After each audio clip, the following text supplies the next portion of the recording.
but one, like 7 inches from the midday sun.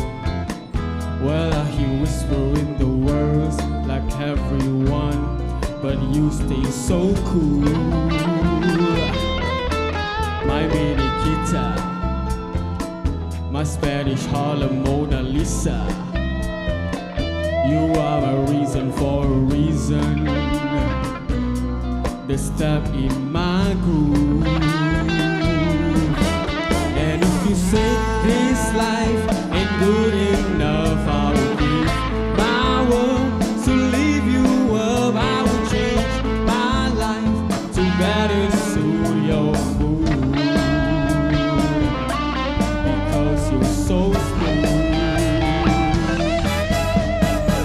Just like the ocean, under the moon, and the same as the emotion that I got from you. You got the kind of loving that can be so smooth, yeah. Give me your heart, make it real, or let's forget about it.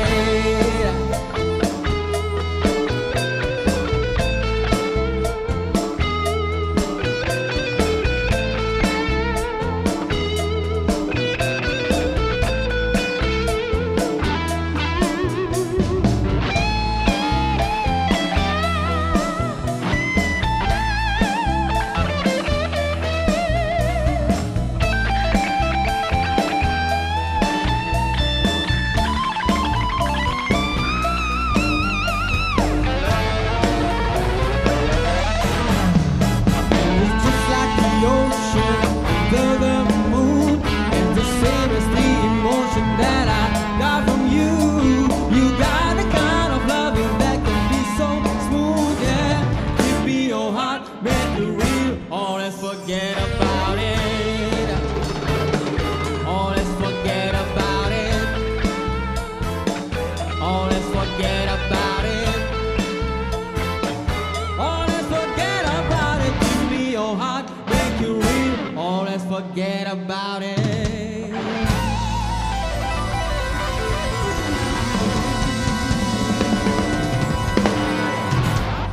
Hai, saya Alif Iqbal Anwar dan anda sedang menonton sebuah program terkini, sensasi dan berinformasi. Bersama dengan tetamu jemputan, kita akan membincangkan isu-isu semasa dan topik-topik yang menarik terus melalui media sosial Jabatan Penerangan Malaysia. Selamat menonton Influencer at Japan!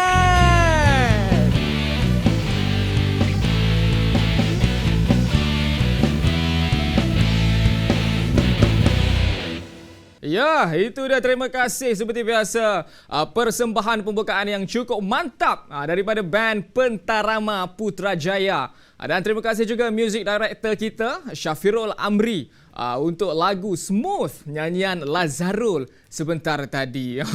Ya, kepada penonton kita di luar sana, diharapkan anda sentiasa sihat, sentiasa jaga kesihatan anda, jaga diri anda, dan yang paling penting, jaga SOP yang ditetapkan oleh pihak kerajaan. Sebab kita tahu sekarang ini kita masih lagi dalam fasa membendung pandemik COVID-19 ini. Tak kesian ke dekat frontliners kita tu, ya?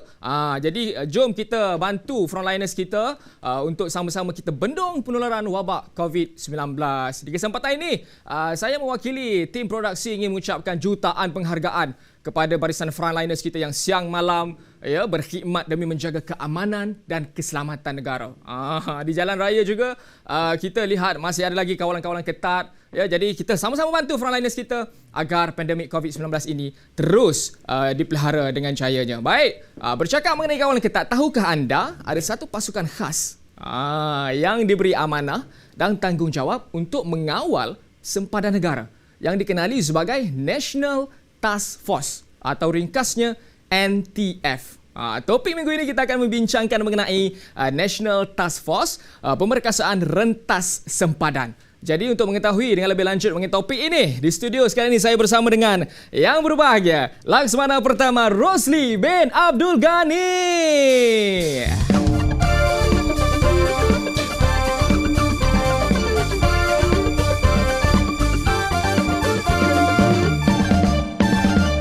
Ya, Ya, sekarang ini saya bersama dengan yang berbahagia Laksmana Pertama Rosli bin Abdul Ghani, Timbalan Komandan National Task Force NTF.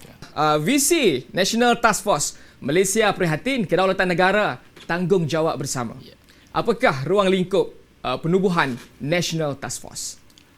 Okey, seperti yang kita sudah maklum, National Task Force ditubuhkan pada 6 Mei 2020, tahun lepas. Ya.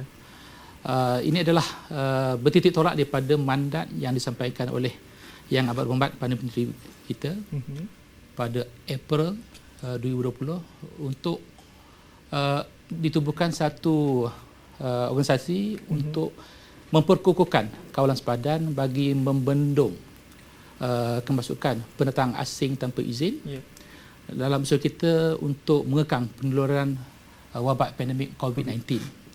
Dalam masa sama juga, Yang Berhormat Perdana Menteri menzahirkan bahawa terdapat banyak lorong-lorong tikus yang menjadi laluan masuk pendatang asing tanpa izin ini ke dalam negara, dan kita khawatir mereka ini selain memasuki negara melalui jalan yang tidak diwakilkan, mereka turut membawa bersama virus yang boleh memberi impak negatif kepada keselamatan negara kita.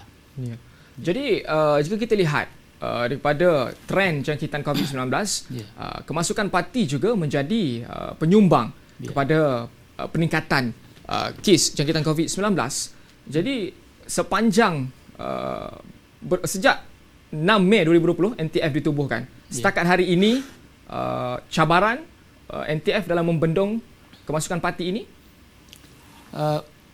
Kalau kita lihat, negara kita mempunyai keluasan sepadan maritim yang amat luas, lebih kurang 178 km persegi. Begitu juga dengan sepadan daratan yang berjangkau lebih kurang 6,000 km. Dan kita terkekang dengan keanggotaan dan juga aset-aset untuk menjaga setiap inci sepadan negara, baik di lautan maupun di daratan. Jadi di sini kita lihat kita terpaksa menggabung tenaga dengan agensi penguatkuasa yang lain, sebagai contoh dengan Polis Diraja Malaysia, agensi penguatkuasa maritim Malaysia ataupun dikenali juga APMM, Jabatan Immigration Malaysia, RELA dan agensi penguasa lain, untuk kita bersama-sama menjaga sepadan negara dari dipolusi oleh pendatang asing tanpa izin. Jadi di sini kita lihat isu utama adalah kekangan keanggotaan dan juga aset yang kita ada. Tapi alhamdulillah, setelah kita bergerak secara bersepadu, kita dapat mengekang kemasukan pendatang asing tanpa izin melalui lorong-lorong ataupun jalan-jalan yang tidak diwakilkan dalam usaha kita untuk memendung dari penularan pandemik COVID-19 dalam negara. Jika Tuan boleh kongsikan dengan penonton kita di luar sana, saya tertarik bila ada Tuan cakap perkatakan bila ada kerjasama yang padu daripada agensi-agensi penguasaan dan undang-undang. Mungkin boleh Tuan boleh kongsikan dengan penonton kita ada berapa sebenarnya kerjasama padu daripada agensi-agensi yang terlibat? Okey.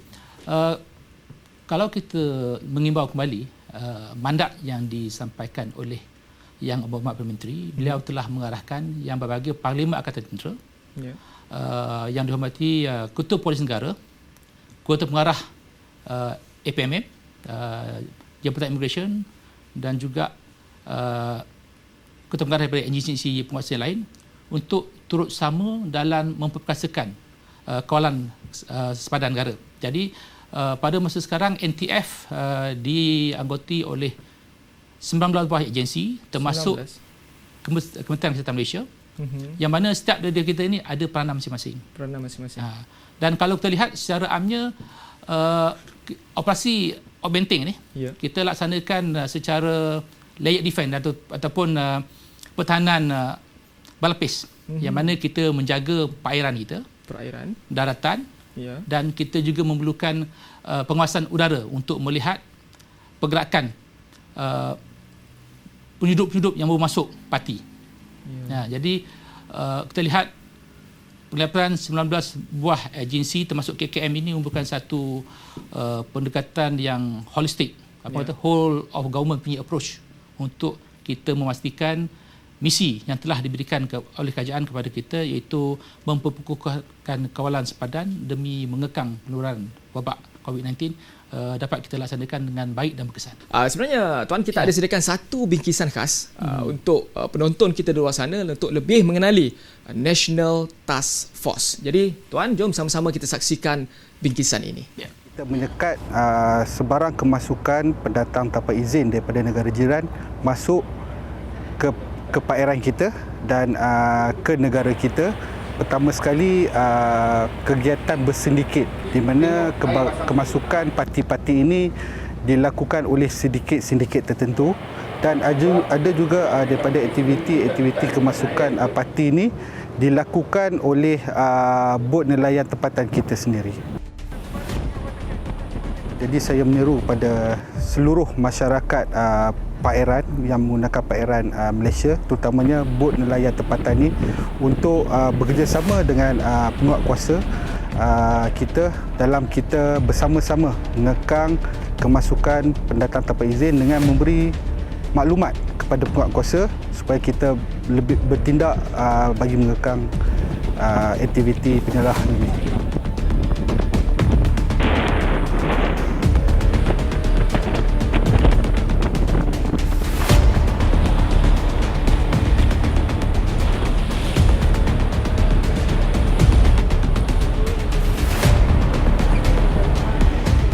Ya, itulah tadi bingkisan yang kita sediakan khas sempena dengan topik kita minggu ini, iaitu National Task Force. Baik Tuan, jika kita lihat kepada fokus utama National Task Force adalah untuk mengawal sempadan daripada kemasukan parti dan juga jenayah rentas sempadan. Jadi adakah kerjasama antara 19 agensi yang terlibat ini, seperti Tuan perkatakan sebentar tadi, memainkan peranan yang cukup penting dalam memastikan isu ini dapat dibendung? Sebenarnya saya melakukan tadi, kita melaksanakan operasi ini secara pertahanan berlapis, yang mana paling luar kita ada agensi maritim kita, yang mana paling luar sekali kita ada Tentera Laut Darjah Malaysia.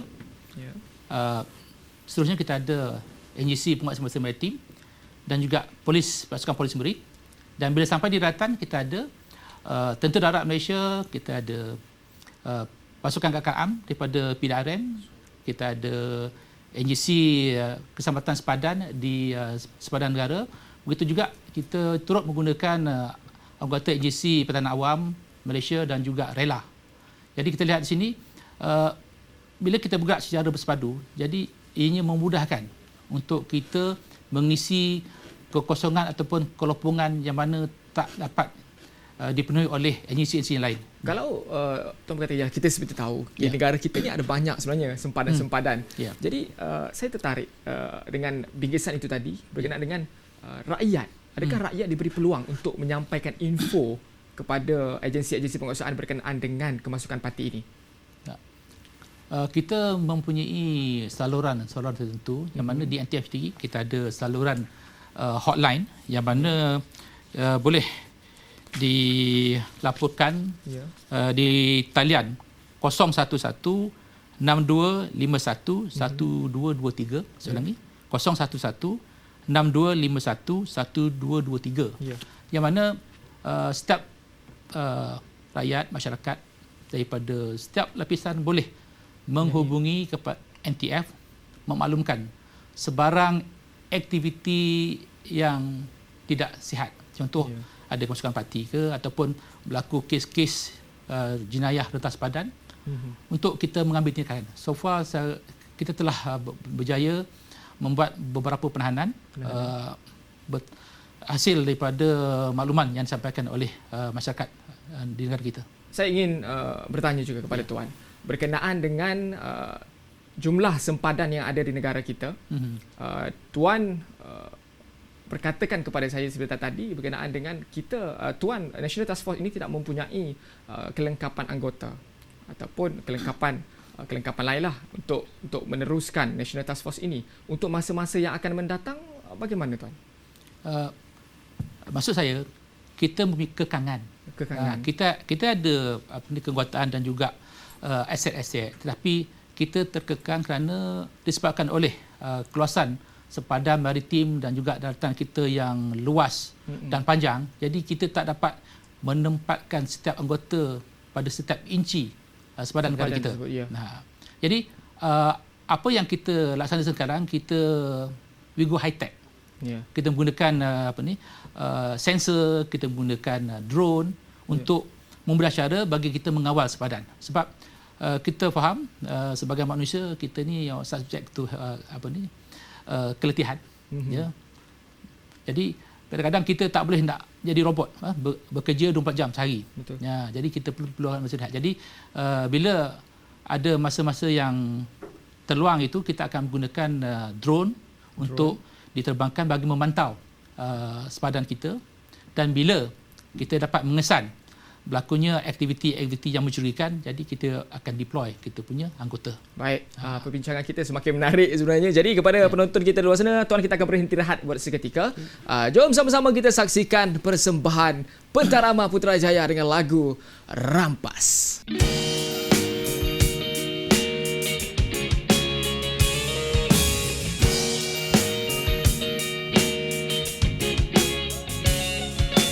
Air mata separuh mati yang ditahan, diberhentikan lekuk kelopak.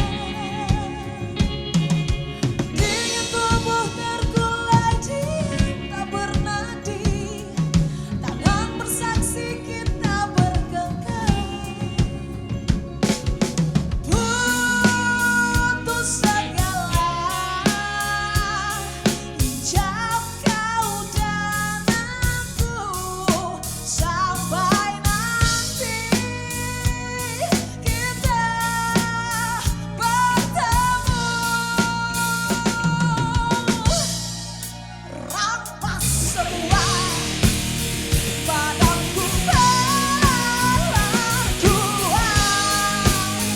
ambil semua kuasa, ikutan saja hati, atau apa yang kau rasa.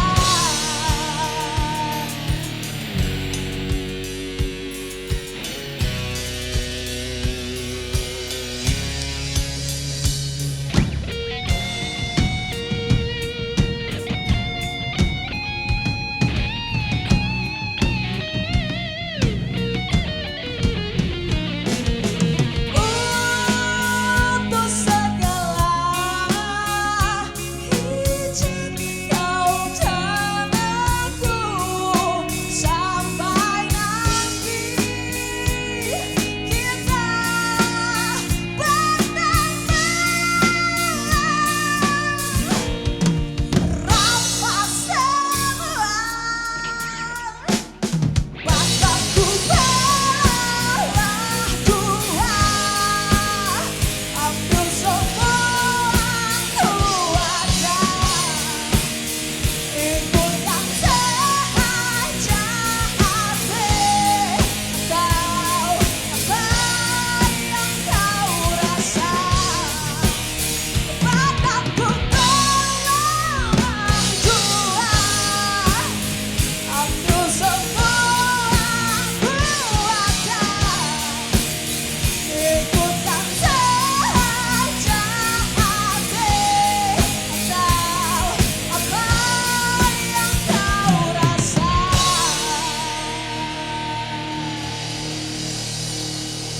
Ya, kembali lagi di Influencer at Japan.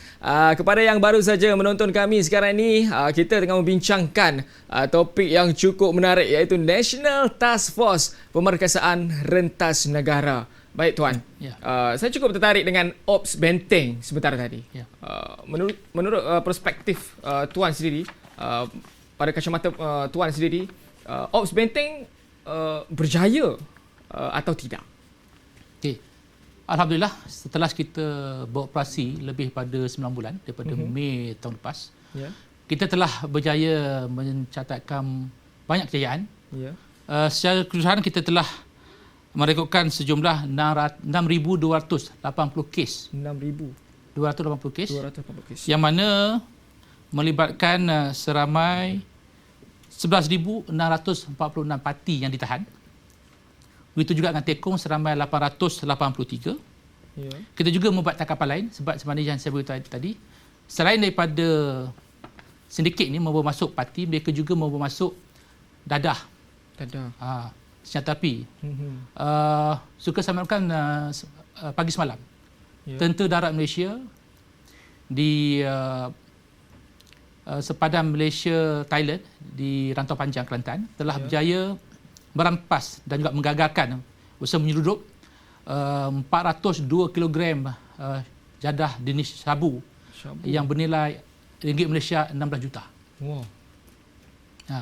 Jadi dalam masa sebenarnya juga bukan saja dadah, mereka juga mahu masuk barang yang bercukai, contoh dia arak, bahan-bahan kosmetik dan juga kesihatan yang tidak ada kelulusan daripada Kementerian Kesihatan. Dan mereka juga membawa keluar, menyudup keluar barang-barang yang bersubsidi, contoh dia minyak diesel, minyak petrol, gula. Jadi keseluruhan rampasan barang yang kita dah buat setakat ini berjumlah lebih kurang ringgit Malaysia 243 juta. 243 juta. Bukan jumlah yang sikit. Ya. Itu terbukti kejayaan Ops Benteng pada hari ini untuk National Task Force. Ya. Baik, kalau boleh Tuan kongsikan dengan penonton kita di luar sana, berdasarkan jumlah tangkapan itu, parti yang telah ditangkap ini, proses mengadili, adakah mereka terus dihantar ke negara ataupun perlu diadili mengikut undang-undang di negara kita terlebih dahulu?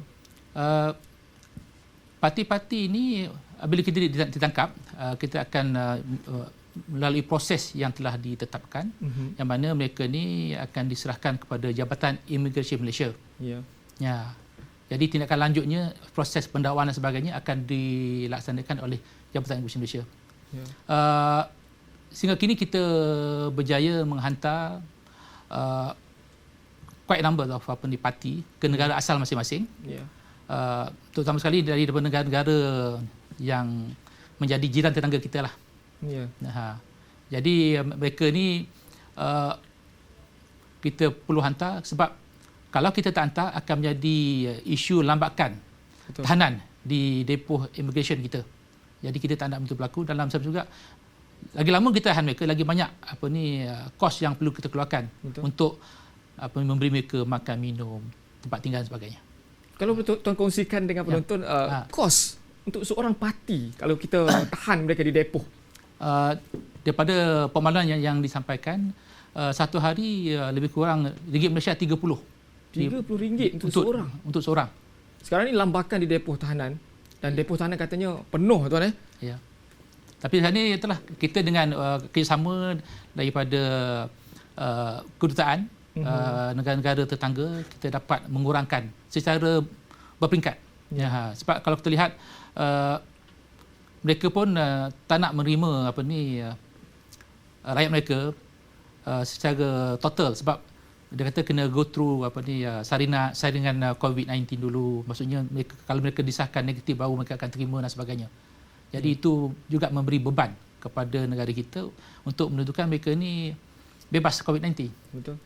Jadi bagaimana pula Tuan dengan kerjasama daripada agensi penguatkuasaan dan agensi undang-undang di negara luar, khususnya yang melibatkan parti-parti inilah, kerjasama kita untuk menghantar mereka pulang dan sebagainya? Sekat ni alhamdulillah dengan kerjasama yang diberikan oleh kedutaan masing-masing, kita dapat bekerjasama dengan agensi penguatkuasa negara jiran dalam proses penghantaran kembali pendatang asing tanpa izin ke negara asal mereka. Bagaimanapun mungkin ianya mengambil sedikit masa. Betul. Kerana proses-proses dan juga atas isu-isu yang saya tekan tadi, contohnya untuk menentukan mereka ni betul-betul bebas daripada COVID sebelum datang pulang. Ya. Jadi kepada penonton kita di luar sana, itulah dia kerjasama yang padu antara agensi di dalam negara dan luar negara memainkan peranan yang cukup penting bagi kita membendung penularan parti dan juga penularan COVID-19. Ya. Jadi Tuan, sekiranya COVID-19 ini berakhir, Ya. fokus dan hala tuju National Task Force selepas ini, adakah akan diteruskan? Saya lihat kewujudan National Task Force masih lagi relevan.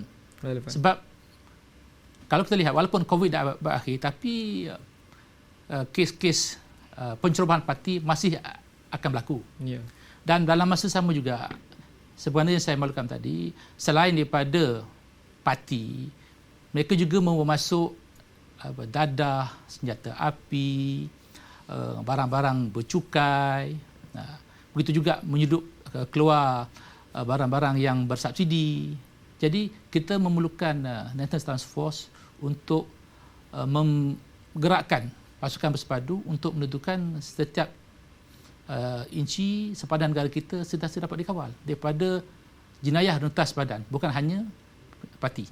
Bukan hanya parti. Jenayah rentas sepadan juga sekarang ini semakin agresif dan membimbangkan. Jadi seperti yang kita bincangkan seperti tadi, saluran yang tepat kita sediakan untuk rakyat Malaysia sekiranya ada informasi yang lebih menarik, informasi-informasi yang tepat berkenaan dengan kemasukan parti ini, kongsikanlah di talian hotline kami, di talian hotline NTF yang telah tertera di skrin sekarang ini. Baik, Tuan, harapan Tuan lah agar NTF ini terus relevan untuk masa kini. Ya.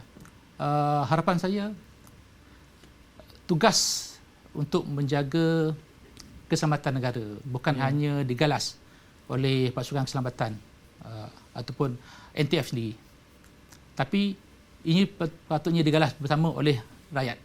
Betul. Jadi untuk itu rakyat perlu menjadi mata dan telinga kepada kerajaan dalam menyalurkan sebarang aktiviti melibatkan parti ataupun jenayah rentas sepadan supaya negara kita bebas daripada jenayah-jenayah yang mana memberi impak yang negatif nanti. Betul. Dalam sesama juga saya berharap setiap rakyat untuk mematuhi SOP yang telah ditetapkan, sebab kalau kita tak jaga kita, siapa lagi? Betul. Ya. Trend jangkitan COVID-19 pun semakin hari semakin membimbangkan, Ya. Dan harapan agar rakyat Malaysia terus bersatu padu, terus sama-sama kita bangkit melawan pandemik COVID-19 ini dan juga yang paling penting melawan jenayah rentas sempadan. Sebelum kita mengakhiri perbincangan topik kali ini, ada ke penglibatan daripada rakyat Malaysia sendiri melibatkan kemasukan parti ini? Sepanjang yang saya beritahu tadi, penglibatan tekong.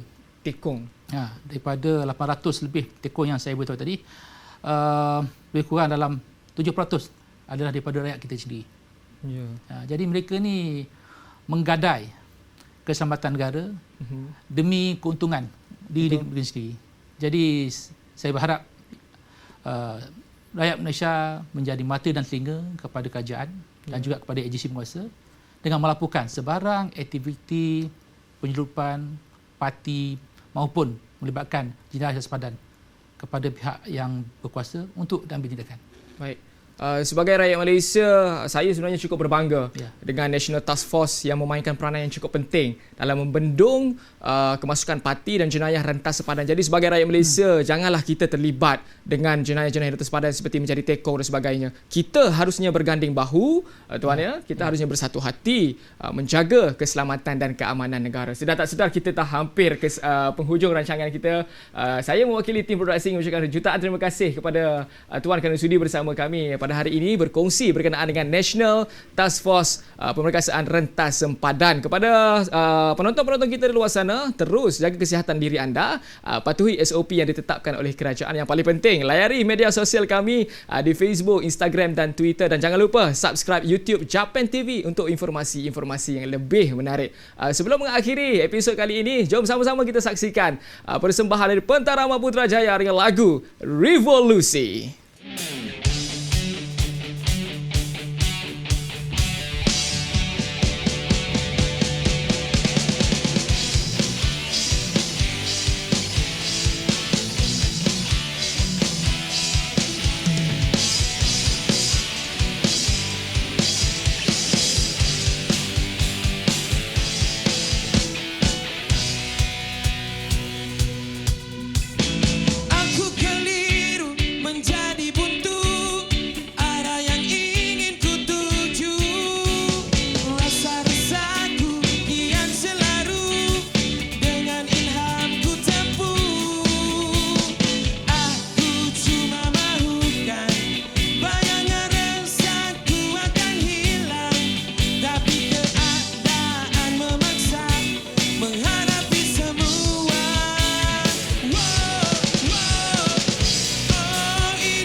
emosional diriku